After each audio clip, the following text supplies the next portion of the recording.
Pupus rencana Marissa Haque hadiri acara di Uzbekistan seminggu lagi, kini meninggal dunia.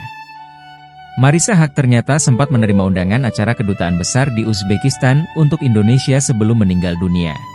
Kabar itu dibagikan oleh Marissa Haque di story Instagramnya pada Selasa, 1 Oktober 2024, atau hanya beberapa jam sebelum meninggal. Marissa menunjukkan surat undangan yang dikirim oleh Kedutaan Besar Uzbekistan kepadanya untuk menghadiri acara Uzbekistan-Indonesia Business Collaboration in Tourism 2024. Seharusnya ibu dua anak itu hadir pada Kamis 10 Oktober 2024. Marissa menyampaikan ucapan terima kasih kepada koleganya, Yulianda Lukman dari EE Tridato Urku, terkait dengan undangan dari Kedubes Uzbekistan di Jakarta yang dikirimkan kepada dirinya.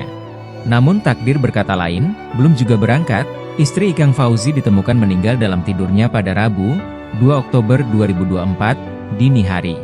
Kabar meninggalnya Marissa Haque pun mengejutkan publik karena selama ini istri Ikang Fauzi itu tidak dikabarkan dalam kondisi sakit.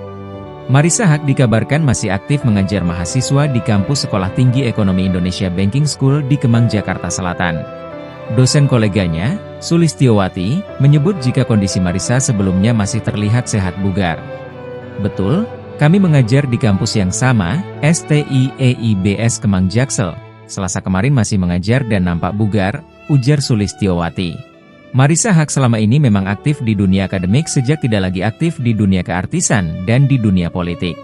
Jenazah Marissa Haque akan dimakamkan di tempat pemakaman umum Tanah Kusir, Rabu, 2 Oktober 2024. Tempat tersebut diminta langsung oleh Marissa Haque sebelum menghembuskan napas terakhirnya pada Rabu, 2 Oktober 2024, pagi. Download Tribun X sekarang, menghadirkan lokal menjadi Indonesia.